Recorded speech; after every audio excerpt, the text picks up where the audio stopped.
because the emotion, I think, kind of fits it. And that was a really, really nice thing for me to see such a great production, and then all of a sudden, wow, I know that song.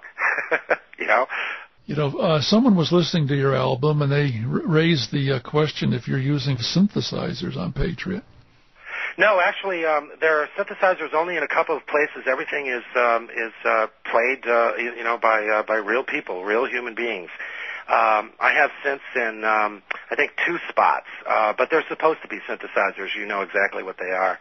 The weapons recordings. I recorded quite a lot of gunshots for one piece called Using Both Hands, and that was a lot of fun. A blast. Well, if it's a blast, why don't we listen to a little bit of it? Stalin, Hitler, Mao, and Pol Pot. They told us things that you never forgot. You teach the lessons to your daughters and sons. To fear the government that fears your guns. Now the new world order's through. Well, they're making their demands. They don't feel safe if you are armed. You say gun control is using both hands.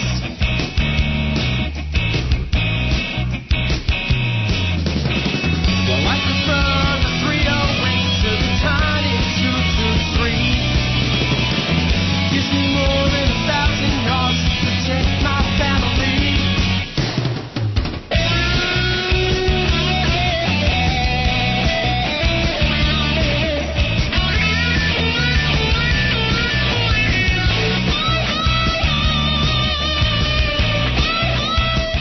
Now, Matt, what kind of response have you had from people by using both hands?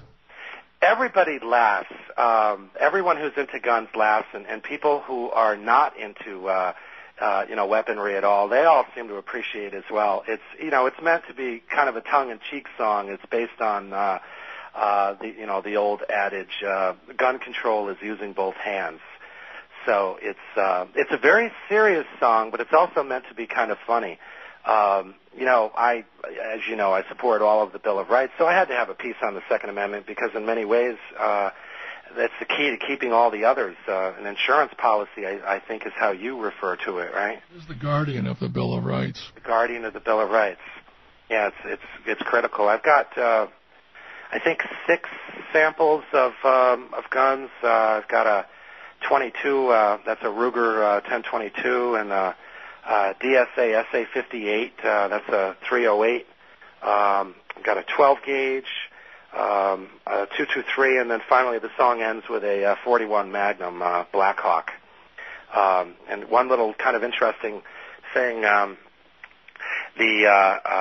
most of the pieces when you're doing final mastering and mixing, require EQing or reverb and such, but it's interesting because the gunshots didn't require any reverb at all. We shot down at a range in the woods in Kent, Connecticut, and the recordings came out perfectly. There's actually a section of the song which I'm not sure if it's in this sample or not that they heard, but there's a section of the song where you hear the 308 firing 4 times in consecutively, I should say, and they weren't actually punched in. It was coincidental that the way that I fired was in perfect beat with the song, so we kept it, and I got a big smile out of that when it worked out. I would imagine so. There's another song I wanted people to hear. It's called We Were Once Them. Could you tell us a little bit about it? I think the lyrics on this pretty much will speak for themselves.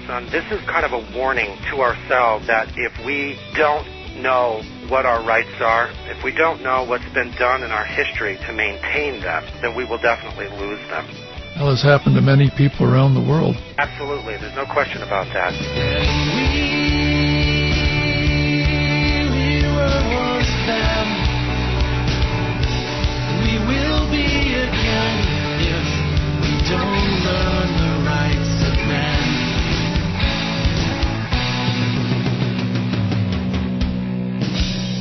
Tell me, you live in the state of Connecticut.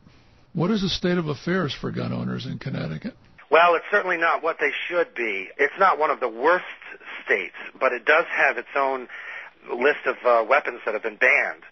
So even though the federal assault weapons ban, as they call it, sunsetted, it still has no impact on people living in Connecticut because we have so many lawyers here that they detailed descriptions of things. So, for example, you can't own anything with an AK-47 or Kalashnikov type action, and the list goes on and on and on. But it's not New Jersey or California, for example. Well, some people know, not everyone knows, that a former senator from Connecticut, Thomas Dodd, used the 1938 Nazi gun control laws as a model for the 68 Gun Control Act, which has been breeding other little gun control acts all along. And so Connecticut can claim fame to Thomas Dodd, unfortunately. Wow. Well, Connecticut can also claim fame to, Nathan Hale and Roger Sherman. So I prefer to think of those guys. I agree with you. Matt, is there anything else you'd like to talk about your music before we run out of time? No, I'd just like to encourage people to go to patriotmusic.com. There are music samples there. And my video, Remember the Americans, is available on YouTube. And if you support what I do, I'd love to have you post a comment and, maybe give it a few stars up there as well. And don't forget, please, to support JPFO because it's really a great organization. Well, I appreciate that very much. Matt, thanks for being with us today. Thank you very much, Aaron. This has been Talkin to America. I'm your host, Aaron Zellman. And please remember, if you won't defend your rights, don't complain when you lose them. Opinions expressed on this program do not necessarily reflect those of JPFO.org or its members. Talkin to America is a production of JPFO.org.